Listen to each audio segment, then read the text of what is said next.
നമസ്കാരം. എല്ലാ സജ്ജനങ്ങൾക്കും സന്ധ്യാദീപത്തിലേക്ക് സ്വാഗതം.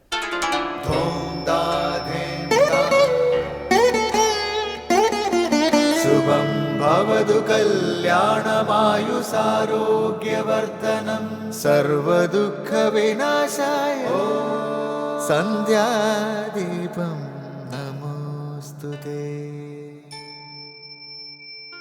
നാമം ജപായനം പുണ്യം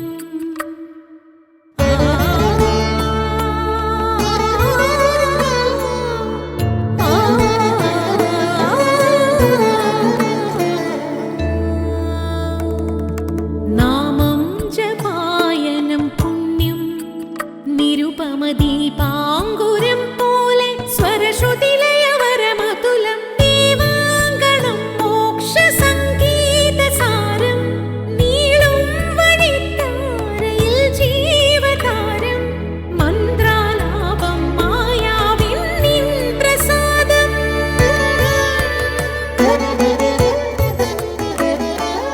ഇരുൾ നീങ്ങിയുണരുന്ന തെളിനാളദീപം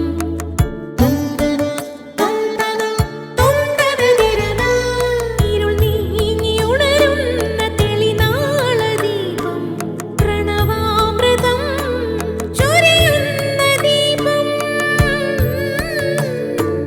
ദീപം ദീപം ദീപം ദീപം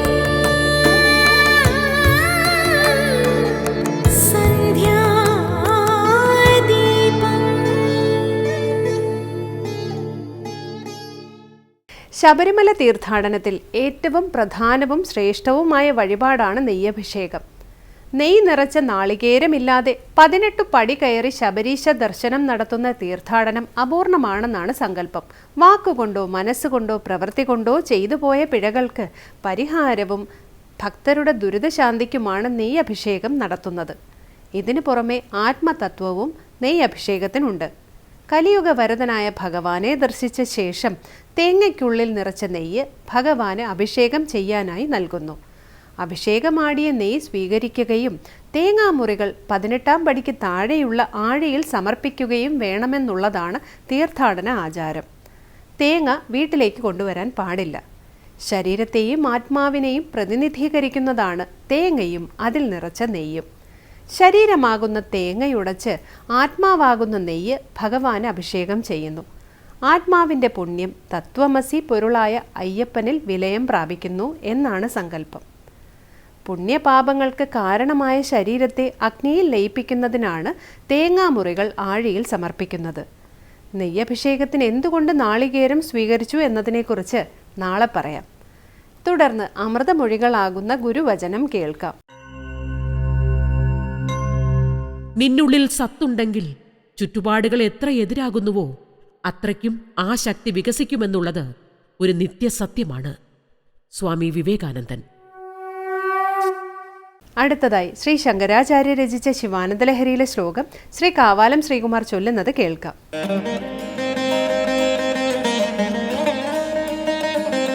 ക്രീഡാർത്ഥം സൃജസി പ്രപഞ്ചമഖിലം ക്രീഡാമൃഗാസ്തേ ജനാഃ യത് കർമാചരിതം മയാ ച ഭവത പ്രീത്यै ഭവത്യേവ തത് ശംഭോ സ്വസ്യ കുതൂഹലസ്യ കരണം മച്ചേഷ്ടിതം നിശ്ചിതം തസ്മാൻ മാമകരക്ഷണം പശുപതേ കർത്തവ്യമേവ ത്വയാ.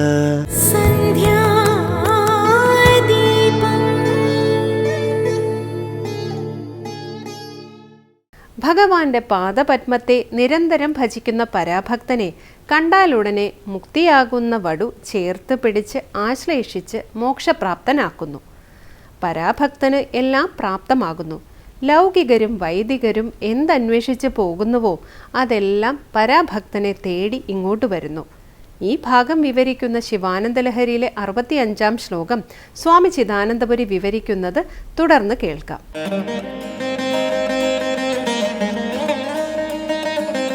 ശങ്കരസ്തോത്ര കൃതികളിൽ ശിവാനന്ദ ലഹരിയിൽ 65-ാമത്തെ ശ്ലോകമാണ് നമ്മൾ ശ്രദ്ധിക്കുന്നത്. അവിടെ ആർക്ക് ഭക്തിയുണ്ടോ, ആരുടെ ചേതസ് ഭഗവാന്റെ പാദപത്മത്തിൽ ഭജനം ചെയ്യുന്നുവോ, സേവനം ചെയ്യുന്നുവോ, അയാൾക്കിവിടെ എന്താണ് ദുർലഭമായിട്ടുള്ളത്? തസ്യേഹ കിം ദുർലഭം? അയാൾക്കിവിടെ എന്താണ് ദുർലഭം? ചോദ്യത്തിനർത്ഥം ഒരു ദുർലഭവും ഇല്ല, ഒന്നും ദുർലഭമല്ല, അല്ലെങ്കിൽ എല്ലാം സുലഭമാണ് എന്ന് പറയുക. അങ്ങനെയുള്ള ഭക്തൻ എന്തൊക്കെയാണ്? ഒന്നാമതായി പറയുന്നു വക്ഷസ്ഥാടന ശങ്കയാ വിചലിത വൈവസ്വത. നെഞ്ചിന് താടനമേൽക്കുമോ എന്നുള്ള ശങ്ക കൊണ്ട് യമൻ ദൂരെ പോയി മറയുന്നു. ഭക്തന് പിന്നെ മരണമില്ല. രണ്ടാമത് പറയുകയാണ് നിർജ്ജരാഹ കോടീരോജ്വല രത്നദീപ കലികാ നീരാജനം കുർവതേ. ദേവന്മാർ അവരുടെ കിരീടങ്ങളിലെ രത്നങ്ങളിലെ ദീപനാളങ്ങളെ കൊണ്ട് ദീപാരാധനയെ ചെയ്യുന്നു, നീരാജനം ചെയ്യുന്നു. ഇപ്പോൾ സാമാന്യമായി കർമ്മികൾ ദേവതാ പൂജ ചെയ്യുന്നു. ഇവിടെയാകട്ടെ ഉറച്ച ശിവഭക്തിയോടൊത്തവനെ ദേവന്മാർ ഇങ്ങോട്ട് പൂജിക്കുന്നു. പിന്നെയോ ദൃഷ്ട്വാ മുക്തിവധുസ്തനോതി നിഭൃതാശ്ലേഷം. ദൃഷ്ടുവാ കണ്ടിട്ട് എന്ന് പറഞ്ഞാൽ ഇങ്ങനെയുള്ള പരാഭക്തനെ കണ്ടിട്ട് ആരുടെ ചേതസ്സാണോ, ആരുടെ മനസ്സാണോ ഭഗവാന്റെ പാദപത്മങ്ങളെ നിരന്തരം ഭജിക്കുന്നത്, അങ്ങനെയുള്ള ആളെ കണ്ടിട്ട് മുക്തിവധൂഹു, മുക്തിയാകുന്ന മോക്ഷമാകുന്ന വധുരൂപിണിയായ യുവതി എന്നർത്ഥം. വധുരൂപിണിയായ യുവതി. അപ്പോൾ അവിടെ മോക്ഷത്തെ, മുക്തിയെ യുവതിയായി കൽപ്പിച്ചു. ആ സുന്ദരിയായ യുവതി ഈ പരാഭക്തനെ കാണുന്ന മാത്രയിൽ നിഭൃതാശ്ലേഷം തനോതി, നിഭൃതമായ ചേർത്ത് പിടിച്ചുള്ള ആശ്ലേഷം, ആലിംഗനം ചെയ്യുന്നു. പരിപൂർണമായ ശിവഭക്തിയോട് കൂടിയ ഭക്തനെ മുക്തി ഇങ്ങോട്ട് കാണുന്ന മാത്രയിൽ ദൃഷ്ടുവാ എന്ന് പറഞ്ഞിരിക്കുക.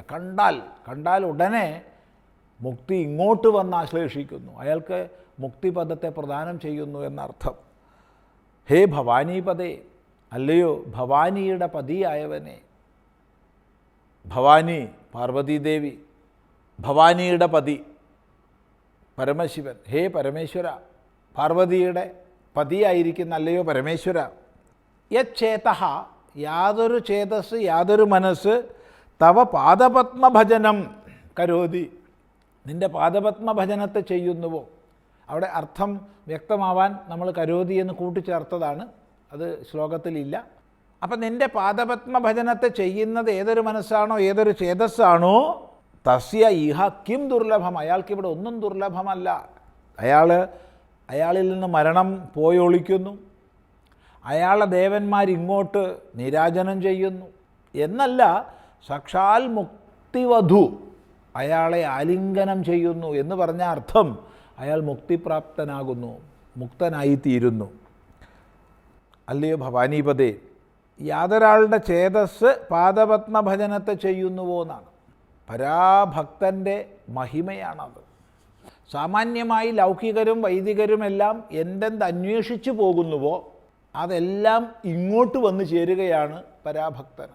ഇതാണ് ഭക്തിയുടെ മഹിമയെ വിളംബരം ചെയ്യുന്നത്. നോക്കൂ, വക്ഷസ്ഥാടനശങ്കയാ വിചലിതോ വൈവസ്വതോ നിർജ്ജരാഃ കോടീരോജ്വലരത്നദീപകല്ലികാ നീരാജനം കുർവതേ. ദൃഷ്ട്വാ മുക്തിവധൂസ്തനോതി നിഭൃതാശ്ലേഷം ഭവാനീപദേ. യച്ഛേദസ്തവ പാദപത്മഭജനം തസ്യേഹ കിം ദുർലഭം. ഇപ്പം ഭക്തന് ദുർലഭമായി യാതൊന്നും ഇല്ല എന്ന് പറയുന്നു. തുടർന്ന് നമ്മൾ അടുത്ത ശ്ലോകത്തിലേക്ക് പ്രവേശിക്കുകയാണ്. 66-ാമത്തെ ശ്ലോകം. ക്രീഡാർത്ഥം സൃജസി പ്രപഞ്ചമഖിലം ക്രീഡാമൃഗാസ്തേ ജനാഃ യത്കർമാചരിതം മയാ ച ഭവതഃ പ്രീത്यै ഭവത്യേവ തത്. ശംഭോ സ്വസ്യ കുതൂഹലസ്യ കരണം മച്ചേഷ്ടിതം നിശ്ചിതം തസ്മാൻ മാമകരക്ഷണം പശുപതേ കർത്തവ്യമേവ ത്വയാ. ഹേ പശുപതേ, മാമകരക്ഷണം ത്വയാ കർത്തവ്യമേവ. അല്ലയോ പശുപതേ, എന്നെ രക്ഷിക്കുക എന്നുള്ളത് നിന്നാൽ കർത്തവ്യമാണ് എന്ന് പറയുക. എന്തുകൊണ്ട്? അതാണ് വിസ്തൃതമായി പറയുന്നത്. നമുക്ക് അടുത്ത പ്രാവശ്യം വിചാരം ചെയ്യാം. ഓ സന്ധ്യാദീപം.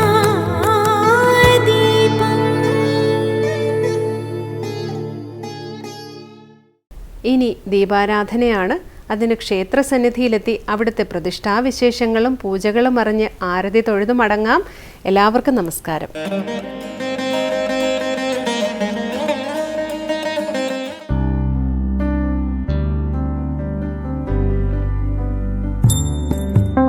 ആലുവ എന്ന ദേശത്തിന്റെ പേര് കേൾക്കുമ്പോൾ തന്നെ ഭക്തജനങ്ങളുടെ മനസ്സിൽ ആദ്യം ഓടിയെത്തുക ആലുവ ശിവരാത്രി മണൽപ്പുറമാണ്.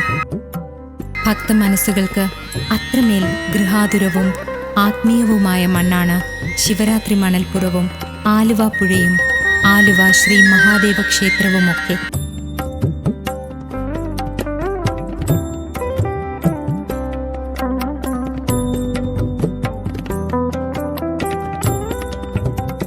ആലുവ മഹാദേവ ക്ഷേത്രത്തിന് അല്പം അകലെയായി സ്ഥിതി ചെയ്യുന്ന ക്ഷേത്രമാണ് കടുങ്ങല്ലൂർ ശ്രീ നരസിംഹസ്വാമി ക്ഷേത്രം.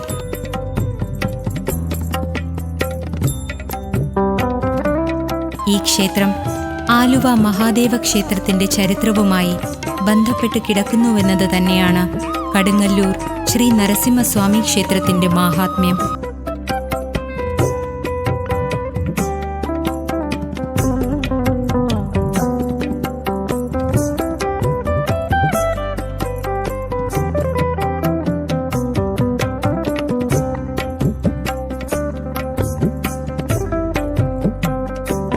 കടുങ്ങല്ലൂർ നരസിംഹസ്വാമി ക്ഷേത്രത്തിന്റെ ചരിത്രം പറയുമ്പോൾ ത്രേതായുഗത്തിലെ ശ്രീരാമാവതാര കാലഘട്ടത്തിലേക്കും ഒരു മനസ്സഞ്ചാരം നടത്തേണ്ടതുണ്ട്. വിശ്വലോകത്തിന് എക്കാലത്തെയും മാതൃകാ പുരുഷനായിരുന്നുവല്ലോ ശ്രീരാമ ഭഗവാൻ. പവിത്രമായ സ്നേഹബന്ധങ്ങളുടെ കഥ പറഞ്ഞ ത്രേതായുഗം ഭക്തിയിലും ധാർമ്മികതയിലും അധിഷ്ഠിതമായ രാജഭരണത്തിലൂടെ കോസല രാജ്യത്തിന്റെ മര്യാദാ പുരുഷോത്തമനായി യുഗയുഗാന്തരങ്ങളോളം നിറഞ്ഞു നിൽക്കുന്ന ശ്രീരാമാവതാരം സത്യത്തിനും നീതിക്കും ധർമ്മത്തിനും വേണ്ടി സ്വന്തം ജീവിതം തന്നെ രാജ്യത്തിനും പ്രജാക്ഷേമത്തിനും സമർപ്പിച്ച് മോക്ഷദായകമായ രാമരാജ്യം സൃഷ്ടിക്കുകയായിരുന്നു. സഹനത്തിന്റെ സർവപ്രതീകമായി നിലകൊണ്ട സീതാദേവി രാജപത്നിയായപ്പോഴും രാമനാൽ ഉപേക്ഷിക്കപ്പെട്ടപ്പോഴും ഉള്ളിൽ നിരന്തരം രാമ രാമ എന്ന നാമം ജപിച്ച് ഭഗവാനിൽ അലിഞ്ഞു ചേരുന്ന കാഴ്ചയാണ് രാമായണത്തിൽ നാം കാണുന്നത്.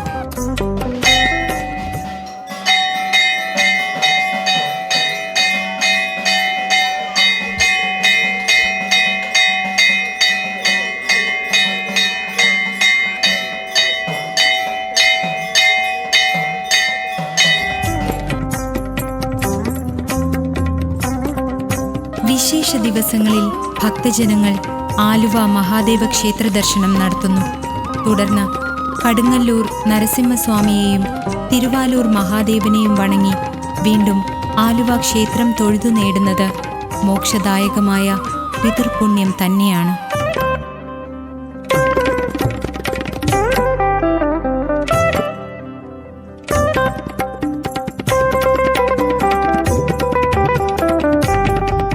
കടുങ്ങല്ലൂർ ക്ഷേത്രത്തിൽ ആദ്യകാലത്തെ പ്രതിഷ്ഠ വിഷ്ണുദേവനായിരുന്നു. വൈഷ്ണവ സങ്കല്പത്തിലുള്ള ക്ഷേത്രം പണ്ടേതോ കാലഘട്ടത്തിൽ പുനഃപ്രതിഷ്ഠ നടത്തിയപ്പോൾ തന്ത്രിയുടെ ഉപാസനാമൂർത്തിയായിരുന്നു നരസിംഹസ്വാമി. അങ്ങനെ തന്ത്രികൾ സ്വന്തം ഉപാസനാമൂർത്തിയെ വിഷ്ണു വിഗ്രഹത്തിലേക്ക് ആവാഹിച്ച് ഇവിടം നരസിംഹ ചൈതന്യം വിളങ്ങുന്ന ക്ഷേത്രമാക്കുകയായിരുന്നു. അങ്ങനെയാണ് ശ്രീ കടുങ്ങല്ലൂർ നരസിംഹസ്വാമി ക്ഷേത്രമുണ്ടായതെന്നും പഴമക്കാർ പറയുന്നു. നൂറ്റാണ്ടുകൾ പഴക്കമുള്ള കടുങ്ങല്ലൂർ ദേശത്തിന്റെ ആത്മീയ സ്മൃതികളിലും ഐശ്വര്യത്തിലും സമൃദ്ധിയിലുമൊക്കെ നിറഞ്ഞു നിൽക്കുന്നത് കടുങ്ങല്ലൂർ നരസിംഹസ്വാമി തന്നെ.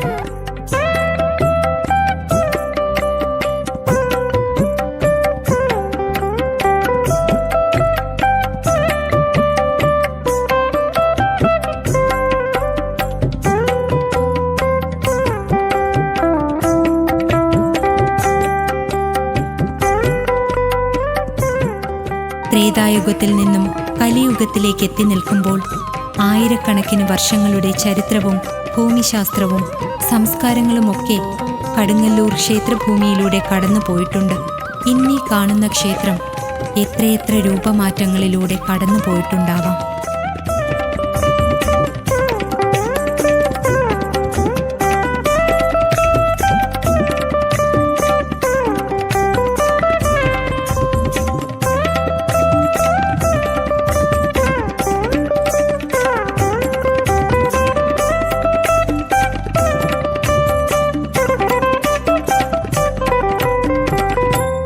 പ്രാചീന ക്ഷേത്രങ്ങളുടേതുപോലെ വലിയ ബലിക്കല്ലാണ് കടുങ്ങല്ലൂർ ക്ഷേത്രത്തിലേത്. ബലിക്കൽ പുര കഴിഞ്ഞ് നമസ്കാര മണ്ഡപം കഴിഞ്ഞാൽ വട്ടശ്രീ കോവിലിനുള്ളിൽ ഭഗവാനെ കണ്ടു തൊഴാം.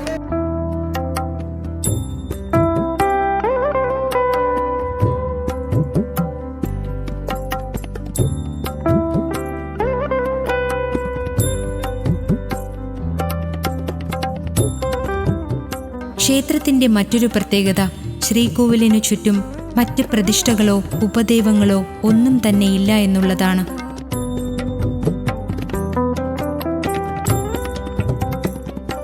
ഉഗ്രമൂർത്തിയായ ഭഗവാൻ ഉപദേവങ്ങളൊന്നുമില്ലാതെ ഏകാധിപതിയായി വാണരുളുന്നു എന്നതാണ് സത്യം.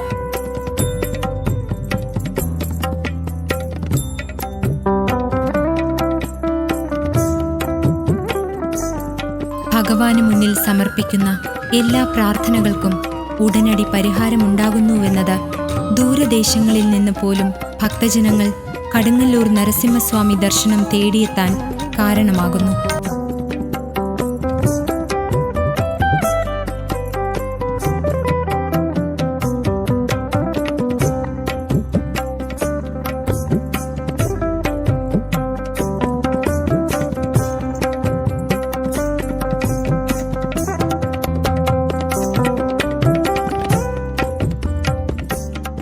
കഠിനമായ രോഗങ്ങളുള്ളവർ രോഗശാന്തിക്കായി ധന്വന്തരി മന്ത്രപുഷ്പാഞ്ജലിയും നരസിംഹ പുഷ്പാഞ്ജലിയും നടത്തിവരുന്നു.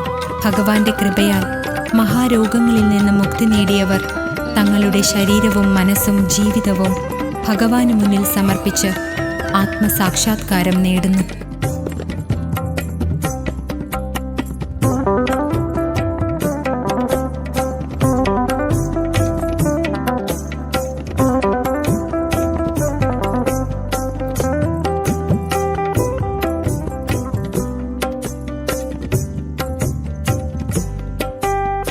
ഉപദേവങ്ങളില്ലാത്തതുകൊണ്ട് ശ്രീകോവിലിന്റെ മതിലിനപ്പുറത്തായി മഹാവിഷ്ണു ക്ഷേത്രവും പാർത്ഥസാരഥി ക്ഷേത്രവും നിലകൊള്ളുന്നു. ഈ ക്ഷേത്രങ്ങളിലും നിത്യപൂജകൾ നടത്തിവരുന്നു.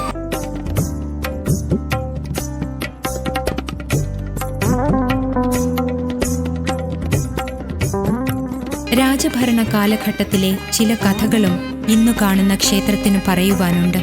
തിരുവിതാംകൂർ രാജാവായിരുന്ന വീരമാർത്താണ്ഡവർമ്മയുടെ ഭരണകാലത്ത് കൊച്ചി രാജ്യത്ത് സാമൂതിരി കൈയടക്കി വച്ചിരുന്ന പ്രദേശങ്ങൾ സ്വതന്ത്രമാക്കി കൊടുത്തതിന് കൊച്ചി രാജാവ് തിരുവിതാംകൂർ രാജാവിന് സമർപ്പിച്ച അന്നത്തെ ആലങ്ങാട് എന്ന രാജ്യമായിരുന്നു ഒരിക്കൽ ഈ മഹാക്ഷേത്രം നിലനിന്നിരുന്നതെന്ന് ചരിത്രരേഖകൾ പറയുന്നു.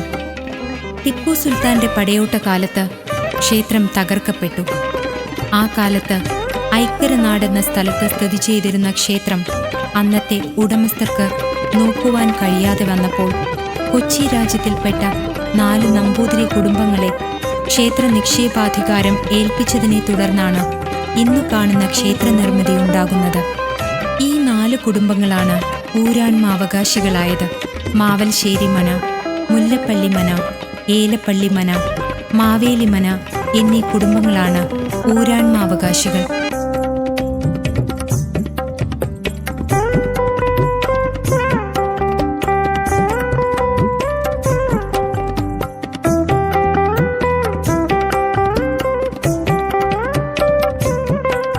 ഓരോ യുഗങ്ങളിലും ധർമ്മ പുനഃസ്ഥാപനത്തിനായി ഓരോ രൂപത്തിലും ഭാവത്തിലും ഭഗവാൻ അവതരിക്കുന്നത് പോലെ കാലാന്തരങ്ങളായി ഭൂമിയുടെയും ചരിത്രത്തിൻ്റെയും മാറ്റങ്ങൾ അറിഞ്ഞ് പല ഭാവങ്ങളിലൂടെ കടുങ്ങല്ലൂർ ദേശത്തിൻ്റെ നാഥനായി ശ്രീ നരസിംഹസ്വാമി ഇവിടെ കുടികൊള്ളുന്നുവെന്നതാണ് യാഥാർത്ഥ്യം.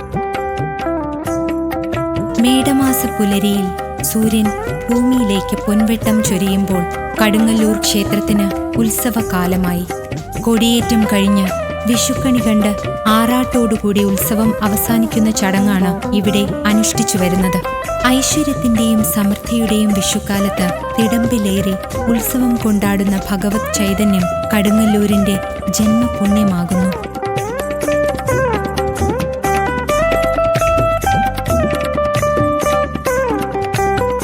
ആലുവ പുഴയാണ് ഭഗവാന് ആറാട്ടുകടവ്.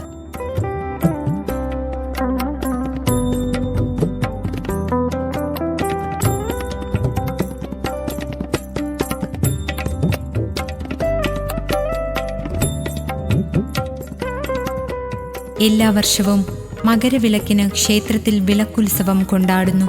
ക്ഷേത്രാങ്കണം 1000 വിളക്കുകളുടെ ശോഭയിൽ നിറഞ്ഞു നിൽക്കുമ്പോൾ കടുങ്ങല്ലൂർ ദേശത്ത് മകരജ്യോതി ഉയരുന്നു.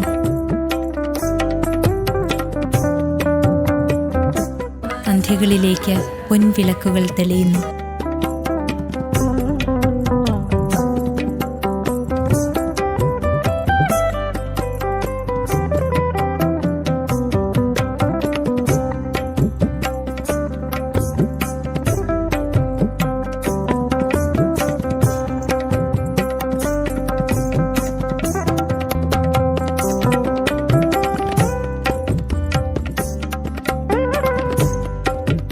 ശ്രീകോവിലിനുള്ളിലെ നരസിംഹ ചൈതന്യം ഹിരണ്യനെ വധിച്ച് വിഷ്ണുഭക്തനായ പ്രഹ്ലാദനെ രക്ഷിക്കുവാനുള്ള അവതാരമായിരുന്നു. ഭഗവാൻ തൂണിലും തുരുമ്പിലും സർവചരാചരങ്ങളിലും നിറയുന്നു. ഇതിലൂടെ യഥാർത്ഥ ഭക്തന്റെ മുന്നിൽ ഭഗവാൻ ഏതു രൂപത്തിലും അവതരിക്കുന്നുവെന്ന സന്ദേശം കൂടിയാണ് നരസിംഹാവതാരം ഭക്തജനങ്ങൾക്ക് പകർന്നു നൽകുന്നത്.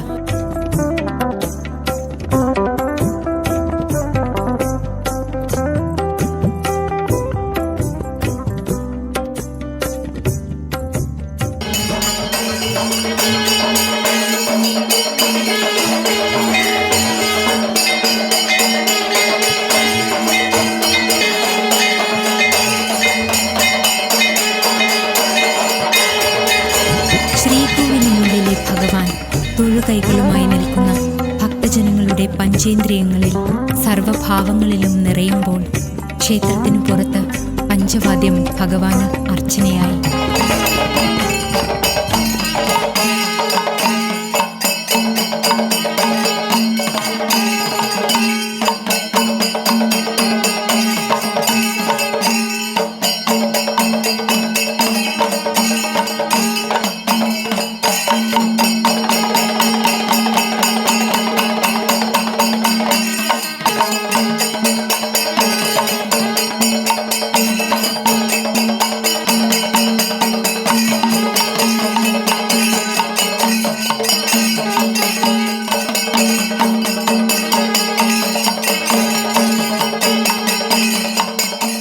ശ്രീ കടുങ്ങല്ലൂർ ക്ഷേത്രത്തിലെ പ്രദക്ഷിണയാത്ര ധനുമാസത്തിലെ തിരുവാതിര കാലത്തായിരുന്നു. ക്ഷേത്രപൂജ കഴിഞ്ഞുള്ള രാവുകൾ തിരുവാതിര രാവുകളായി. അംബദേവി മഹാമായേ അംബദേവി മഹാമായേ കൊല്ലുരത്തി നിവാസിനി മുല്ലബാണരിഭൂതായേ പാഹി മാമുകാംബികേ ദേവി പാഹി മാമുകാംബികേ ബ്രഹ്മദീശേഖര പാലയ പാഹി മാം ബ്രഹ്മ മംഗളം വാണരുൾ നായക പാഹി മാം ബ്രഹ്മ മംഗളം വാണരുൾ നായക.